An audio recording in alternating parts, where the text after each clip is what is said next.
Most people you talk to when transitioning out of the military have never actually transitioned out themselves.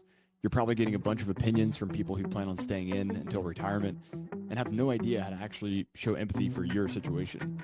This podcast is about providing fresh perspectives and a front row seat for conversations with successful veterans doing big things after leaving the military.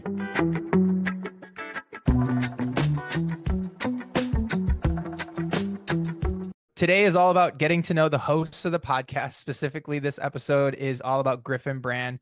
I'm excited to help introduce everyone to this man. He is the definition of a pedestal leader who has charisma, competence, empathy, the mind to create a clear vision, but the discipline to get his hands dirty and create expertise in whatever realm he's choosing at the time.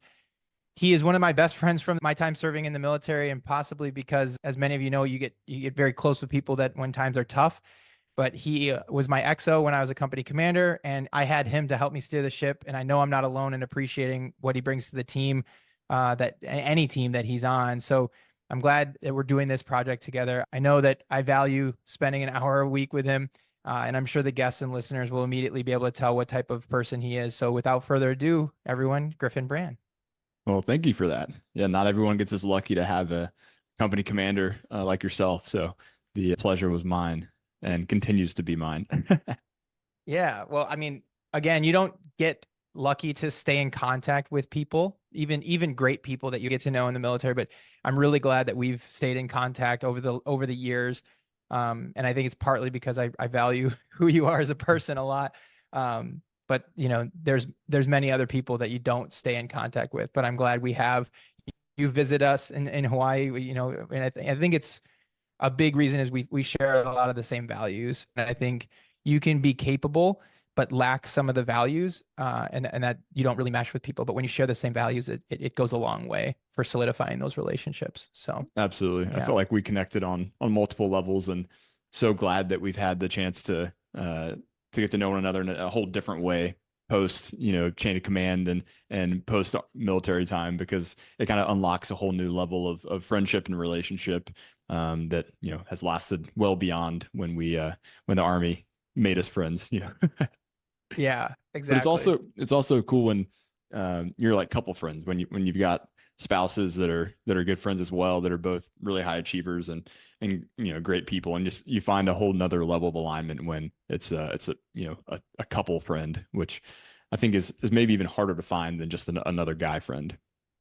Right. No, you're absolutely right. To have both people within the couple, you know, kind of meet, there's like a couple criteria that we look when we like try to, you know, create long lasting friendships. One is that they're actually good people, right? And then two is like they're actually competent and capable and driven, because you can hang out with really good people, but if they're not they don't have the same mindset as you and the same drive, it can kind of create a gap there. And with you and Liz, it's like you guys are absolutely the same wavelength as we are. You're driven, you're great people. I think, you know, we're cut from the same cloth, and I think the only thing you guys aren't checking the block on is that you're close. So proximity is a big deal. But you know, I love that we still keep in contact, and I know Courtney and Liz keep up on social media a lot better than we do. Well, when we move into your basement, little apartment for a quarter each year, then we'll be a lot closer in proximity. But I've heard someone say that you're given friends for reasons, for seasons, or for life, and you don't always know which one it is until kind of time plays out. And I think we've seen very clearly that, you know, we became friends for life, and much more so than just the season of being in the same Army unit. Or being geographically co-located in Germany. We have seen that it's, you know, the friendship has lasted the test of time. And so it's in that kind of rare third category of friendship, which is awesome. Yeah, absolutely. So let's start with kind of telling people about yourself. What was your military background? How did you get started in the military? And then where are you at now? Yeah, so I started through the ROTC program at Davidson College. Lived the normal college life, unlike the unfortunate West Pointers. So I got to kind of have the best of both worlds. To be a college student, I played football there, was in a fraternity, did the college, had a great college experience, commissioned, got married, and graduated all in the same week. of May 2015. And from there, commissioned to the Army, was an armor officer, but didn't do anything armor related, weirdly enough. Went to, did all the Army schools, found myself in Germany for my first assignment with the 173rd Airborne, along with you and Courtney, and had an amazing time. Lived in Germany for 3 years, then left a little bit earlier than anticipated. Got selected for the 75th Ranger Regiment. Went there for a few years. Had an unbelievably great experience while I was in that unit, and then just I had a number of injuries along the way that started kind of spelling the end of my time in the Army. And so my last official Army assignment was teaching at Georgia Tech as an ROTC instructor. And that was really the kind of the cherry on top of my relatively short Army career. Just being able to give back to the next generation of Army leaders and see the development of cadets from not even knowing how to tie their boots, not knowing what a uniform, how it was even worn, to commissioning as what we thought very well prepared, very high caliber second lieutenants after their senior year. And I got to see that whole progress, which was just a fantastic experience, and really was just kind of put the bow on my Army experience and allowed me to leave with a lot of very, very positive taste in my mouth.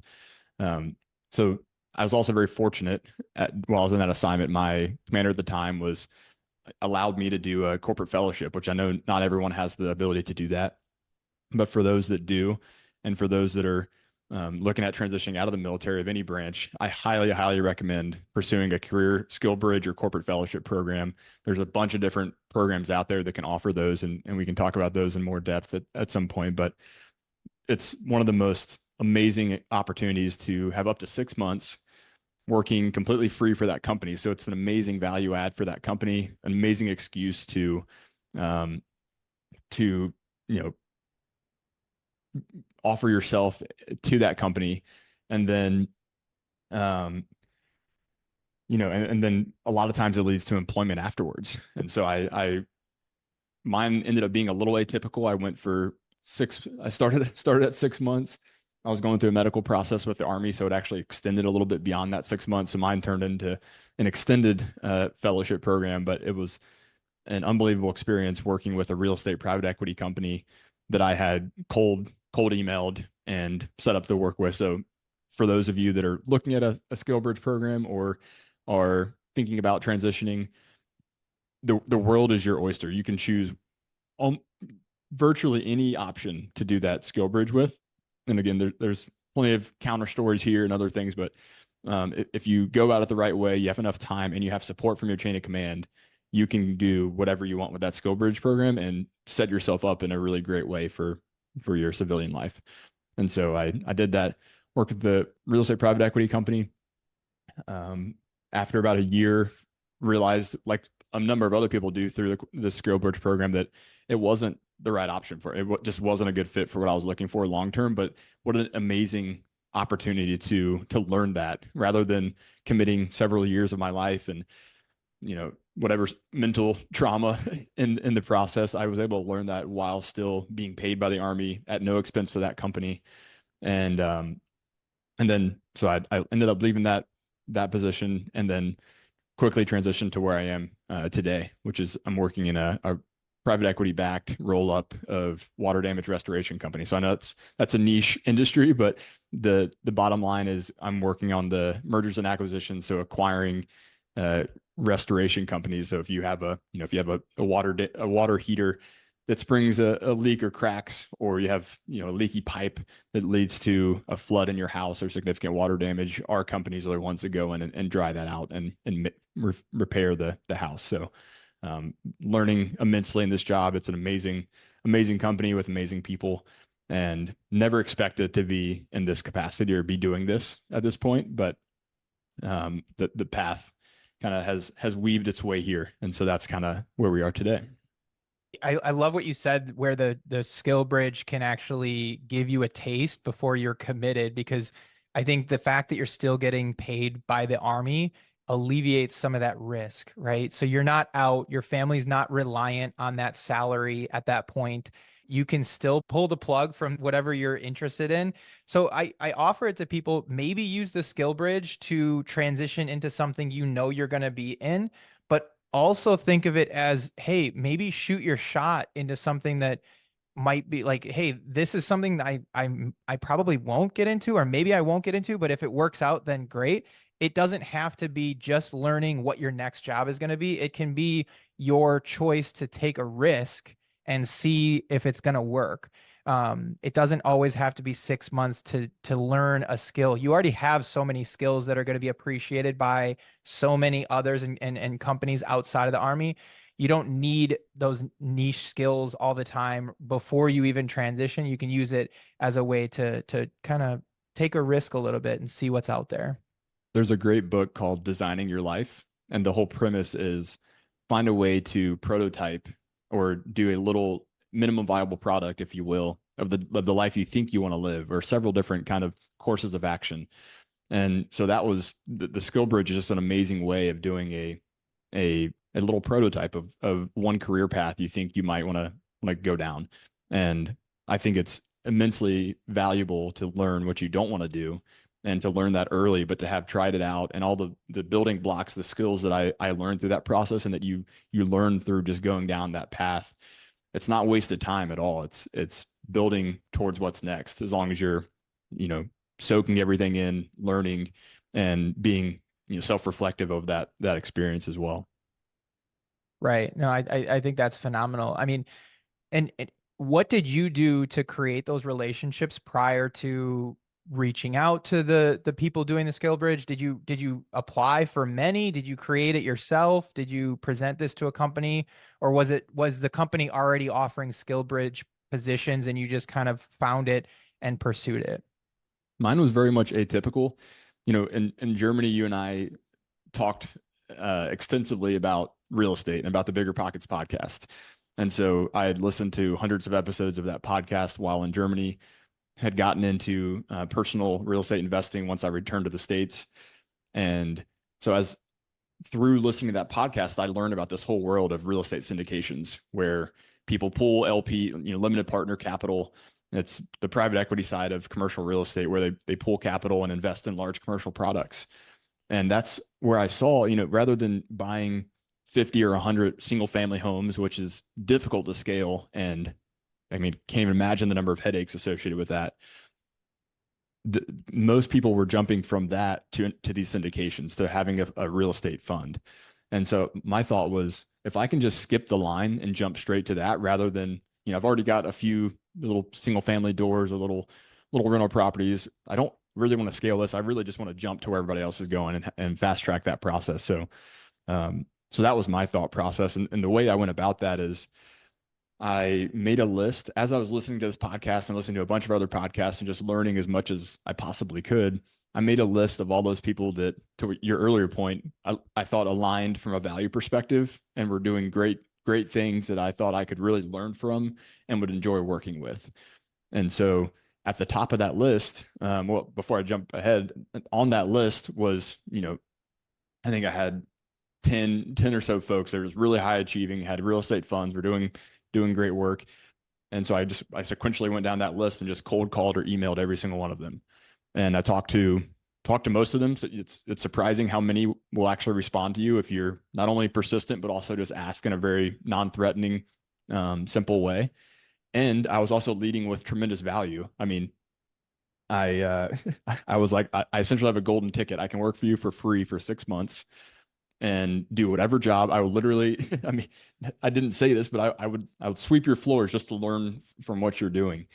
And it just so happened the guy at the top of that list, an amazing guy who's got a great fund called Wellings Capital. His name is Paul Moore. He responded, and I went through the full interview process with him.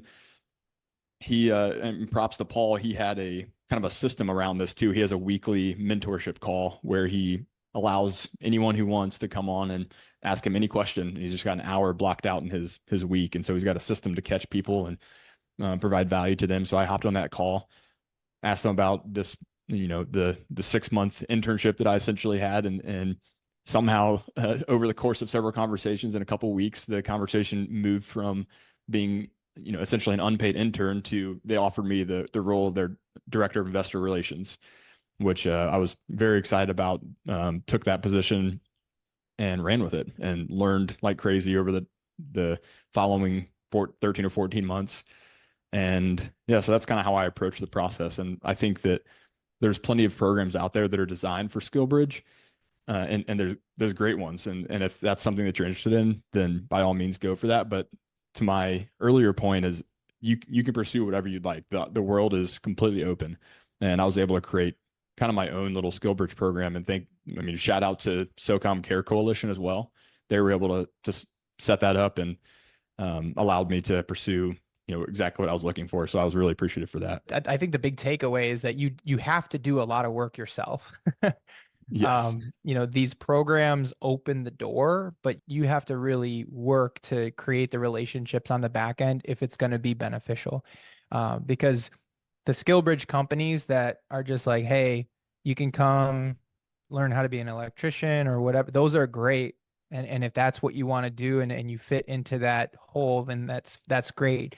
But if you want something unique, if you show them that you're willing to pursue it, that alone is going to tell a company that you're going to be valuable. And like you said, the golden ticket, you're working for free. So as long as you're not a drain, they're going to be happy to have you around.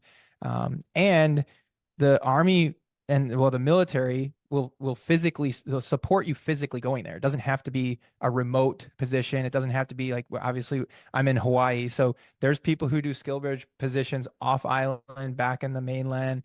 They don't have to be reporting to work. You are completely on administrative leave while you're doing this. So it's something that's incredibly, incredibly beneficial. How did you take that and transition out of that? Like, can you just kind of tell us the story about why the peer firm wasn't the right fit, and why you moved on to the other restoration investment company? Yeah, I would say it just became clear that when you start taking on investors of any sort, obviously that's what a real estate private equity firm does. They have hundreds of limited partner investors. You find yourself, for better or for worse, there's this is the right way for a lot of people. You find yourself beholden to those investors. I mean, it's customer service, really making sure that those investors are taken care of, they're communicated to, that they are heard and taken care of at all costs. I mean, again, like I don't necessarily agree with the phrase "the customer is always right," but the customer is still your customer, right? So it's important to take care of them, and it's important to always take care of your LP investors. And it just became clear that, for one, it's draining. Or at least for me, it became difficult to feel like I was beholden to investors at any hour of the day, any day of the week. And me personally, I'm my ultimate goal, and my wife, our ultimate goal is to create a lifestyle that, a freedom that we really love living, and are not beholden to other people. And so that was one part. The second part was, the best way to explain it was I felt like the real estate investments we were doing, while they're great investments, I continue to invest with them as a limited partner to this day. For me as an employee, it kind of lacked it had the science. Like if the numbers work out on a property, like it's kind of black and white. Of course, there's property manager, there's all kinds of other variables in there, but for the most part, it's, if you can work out the model, like the investment should and often does work. But it was kind of missing the art of business, is kind of what I felt like the itch that I wasn't having scratched was the art of business, which is dealing with a lot of all of the intangible parts of running and growing small businesses. Felt like it was kind of missing that. And so that's something that I've found in excess, in a good way, in my current position.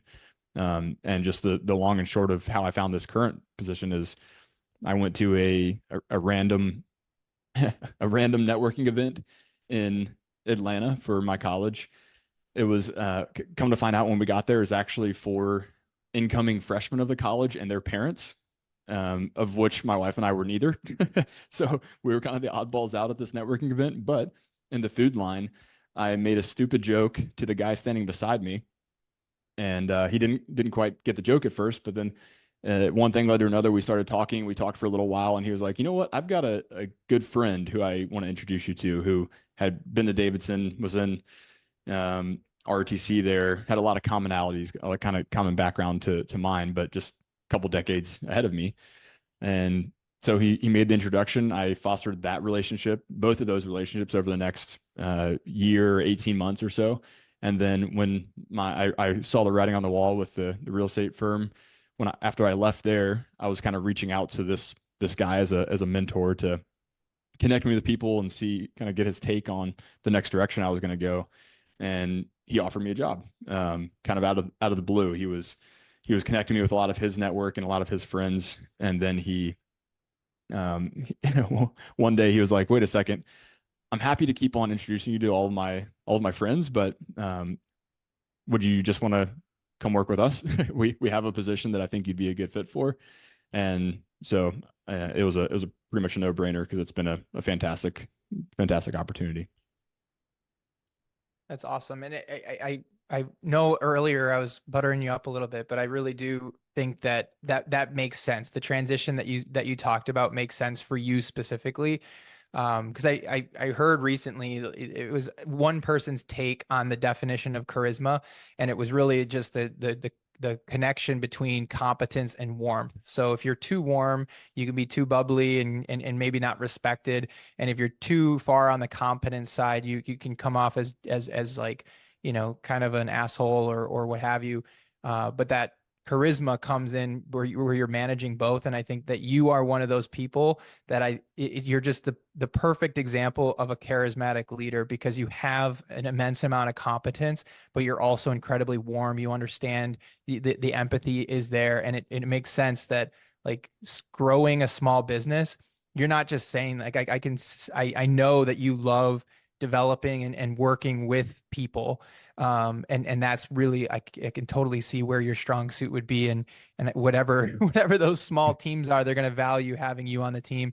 And I'm sure that's part of what you saw there, is just interacting with people. That's what we love to do, especially coming, from being, in charge of small teams. That's what we like to do. And then you get the whole problem set of improving a system and creating improvements. I think that's probably scratching that itch as well. So 100%. And I appreciate you saying that. It's really, I'm in the fortunate position where I kind of have two roles. One main role, and I call it the day job jokingly, but is to find and partner with the best in class companies across the United States. And part of that process is really, for lack of a bit, it's almost like a coaching or guiding them through the sale process, because most people only sell a company once in their life, and you want to make sure it's the right decision for them, their company, and their employees. And so I can play a pretty important role in making sure that's the right decision, whether or not that's partnering with us. But then I also have the role of helping our current companies, the companies in our portfolio, grow through organic growth and improved marketing and sales and the whole gamut. So we've got a phenomenal team that works on the internal organic stuff, but I also have been fortunate to have a small piece in helping those companies maximize their efficiency and improve their internal operations and continue growing in a smart long-term way. Yeah, that's awesome. So let's go back a little bit, just because this podcast is about how to help people think about that transition. And when we were working together, I mean, I know we always had a different path kind of in mind, but do you think you were planning at that point to be career military, or was it always something, hey, let me get some experience, let me really, you get the deployments, get the time with the military and serve my country the way that I want to, and then make the transition? Which was the plan? I'm probably going to regret saying this after the fact, but when I originally entered the military, my goal, my kind of North Star, was going to special operations, special forces selection to become a Green Beret. That was my North Star, which is why I chose, partially why I chose Armor Branch, because I knew that anyone could get a spot to selection. If I really wanted to go to 75th Ranger Regiment, I never would have considered anything other than infantry, of course, because unless you're an enabler or supporting branch, then there's no other way in.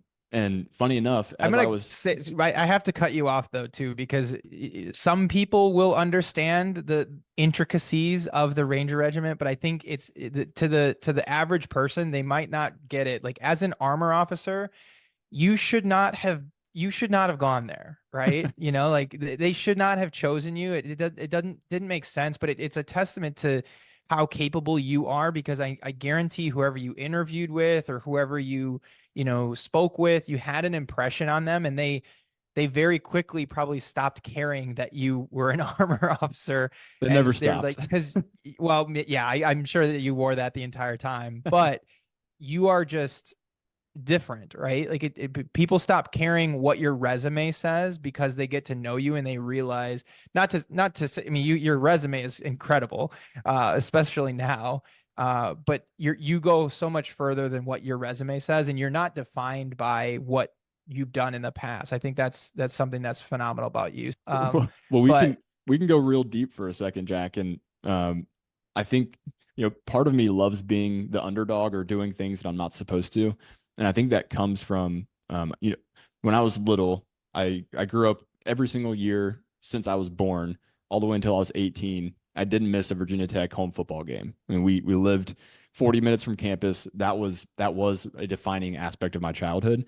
So my sole goal was to play Division I football. Like that was from birth. That was what I was wanting to do, and then hope it would go to the next level. Of course, I peaked out at like 5'10", 5'9" and 3/4 on a bad day. So that ended up puttering. But in high school, I had a severe knee injury while playing football, and it set kind of changed that whole trajectory of things, and it kind of made me become an underdog in a way that I had never been before, and that's kind of stuck with me in my DNA ever since that injury. I had a massive 8-hour surgery, didn't recover for several years, even went into playing football at Davidson with that injury, still kind of nagging, and so that just set the whole trajectory of how I kind of approach life as an underdog, as someone who does things they're not supposed to do. And while I was very bitter for many years about that injury and about other injuries that I have. I've now come to embrace and really love that aspect of who I am. That I'm someone who goes for things they're not supposed to do, or who tries out for Ranger Regiment when my MLS is not even on my occupational specialty. My job is not even on the website for someone who can even put in their application. And just before I forget, the way that I diverted from going to Special Forces selection to trying out for RASP for Ranger Regiment, I found I still have it actually. It's in my bedside table, but I found a ripped up, it was like a 3/4 of a business card for the regiment recruiter. And it was one of those legacy like things that was in the desk that I just happened to sit in at the time up in the squadron operations office. And so I found that, and I just held on to that thing until I was done with my platoon leader time and into my XO time. And I was like, it just kept on kind of calling to me for whatever reason. I was like, I know I can't do this, but it's something that I want to do. And I kept on learning more about it. And so I just kind of kept that that shredded or ripped up business card. And that was really the seed that planted and turned into, it all working out somehow. But yeah, honestly, weirdly enough, it was learning more about the culture of the regiment, seeing other people that had gone there, talking with other people that had served in that unit, and that business card that just was burning a hole in my pocket to do something that I wasn't supposed to.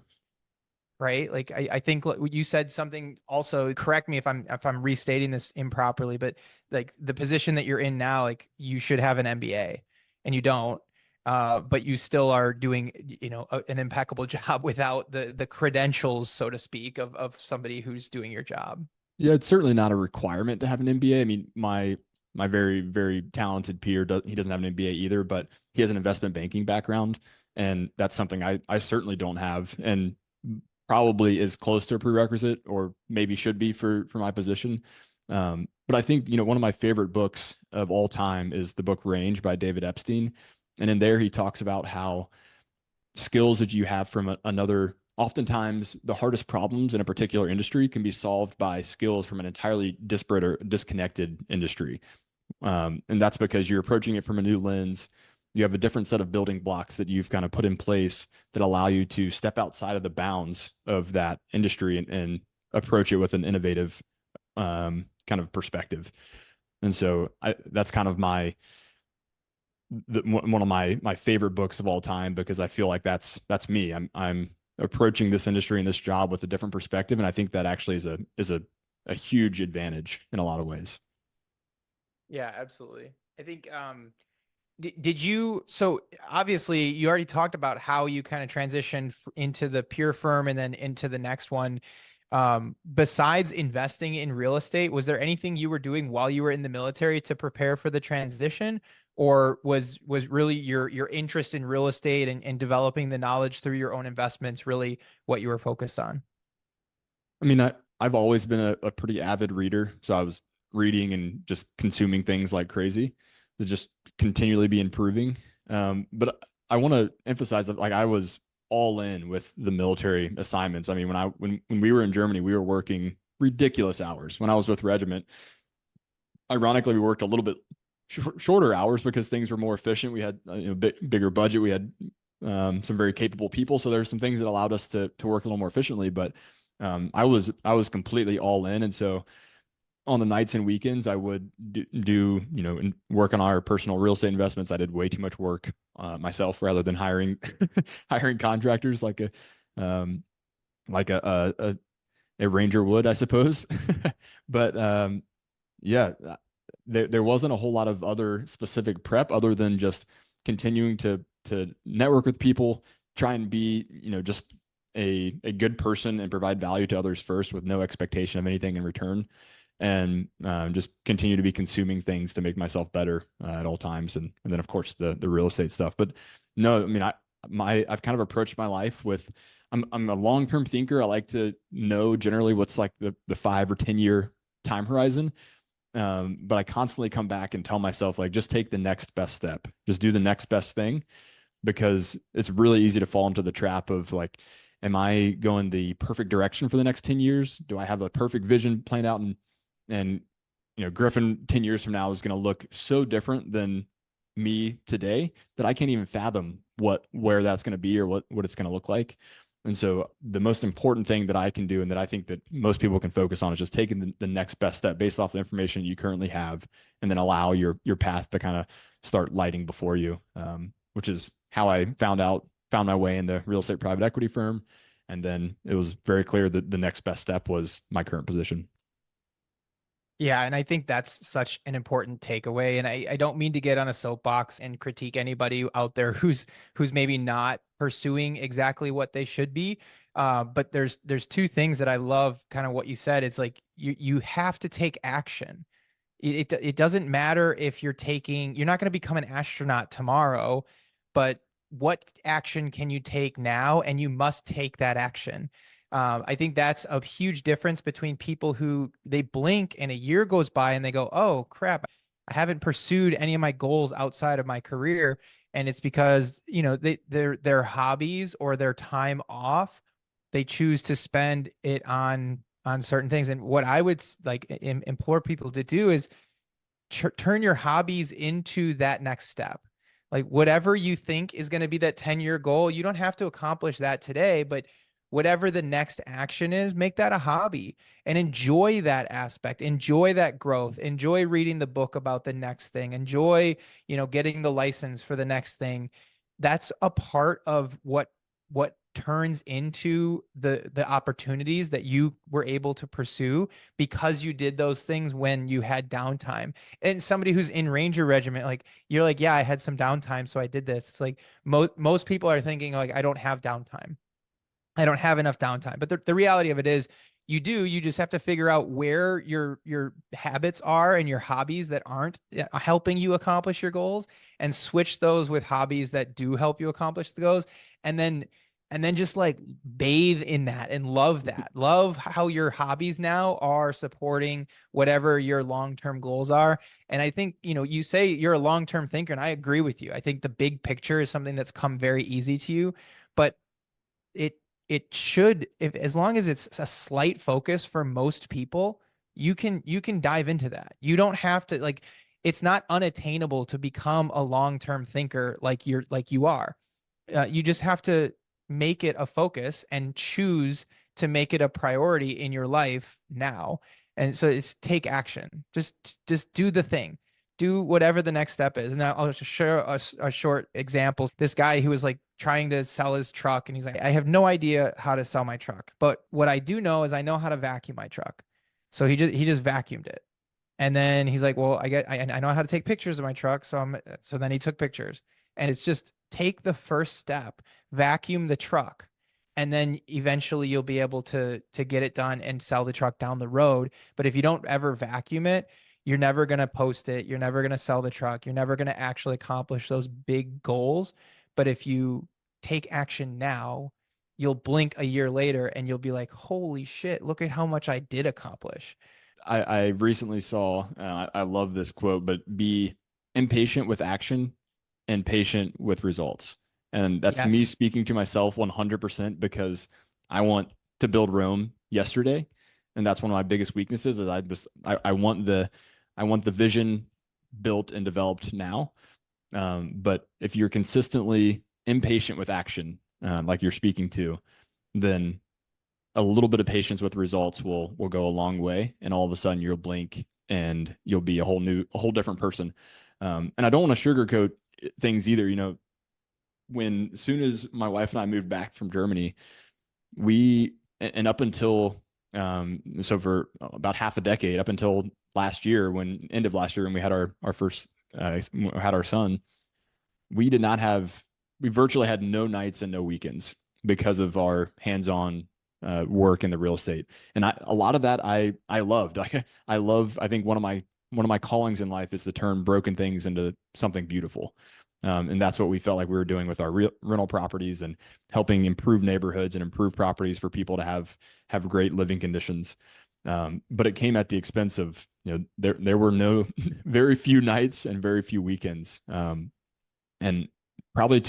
certainly to a fault, but that's what it took to get to the place that we wanted to go. And then we had our son and everything changed, but in a great way. I don't want to cut this off or short or anything, but I do have our normal question that we're going to ask everybody. Do you have one ask and one give that you have for the podcast? I think one ask, I mean, this is a very niche thing, so I always throw it out there. It's my job, so it's front of mind is if anyone knows independent water damage restoration company owners that are non-franchise, I'd love to speak to them. If there's any way I could help them or provide guidance or answer any questions, I would love to do that. But no, I think the biggest thing, I'm passionate about helping others find their successful transition out of the military. And even those that have left the military or that even don't have any affiliation with the military, but are in some sort of transition of life or looking for what direction they want to head. I'm happy to help in any way. I think probably the easiest way to reach out is through LinkedIn. I'm on there somewhat regularly. And so I'm always happy to help however I can. And, I took a slightly unconventional route out of the military and have found my kind of unconventional way through civilian jobs ever since. And I'm happy to be a resource in any way that I can to other people that are trying to figure out what their long-term horizon looks like and what that most important next step might look like as well. And I think something we said in the previous episode is that this is about mentorship and helping people. And if people reach out, I think you and I are going to be the first ones to help offer our mentorship if we can, or connect with those who will be able to help even better than we can. But I appreciate everything. You have any last thoughts? Well, I would say, the other ask is a selfish plug for this podcast. If there's amazing guests, mostly former military, but if there's people that don't have military background but could be great to speak to transitioning service members, we would love to connect with them, love to bring them on this podcast and, provide value to them to, increase their reach to whatever degree that we're able to, and have just a great conversation because the goal of this podcast is just to provide a fantastic resource to transitioning service members. And if we can bring on high accomplished people from the civilian world, whether they're in business entrepreneurship, whatever it might be, we'd love to bring those on. So if there's any connections out there or ways that we could connect with great people, we'd love to do that. Awesome. And then did you have a give? The give would be, I'm happy to be a resource for folks that are transitioning, or if they have questions about the process that I've gone through. Happy to help in any way that I can with career advice. I do have a lot of recency bias experience with real estate. So if people are working on buying their first rental property, or if they want to talk house hacking, which was kind of the way that we cut our teeth in real estate, I'd love to talk that as well, because I think that's one of the pardon my pun, but one of the biggest hacks to getting started in investing is house hacking a rental property. So yeah, I'm happy to be a resource for anybody going down those roads. Awesome. Well, there you have it. Like I said, at the beginning of this podcast, I'm excited to spend 1 hour a week with you, just learning from you and interacting with you. I think it's going to make me a better person.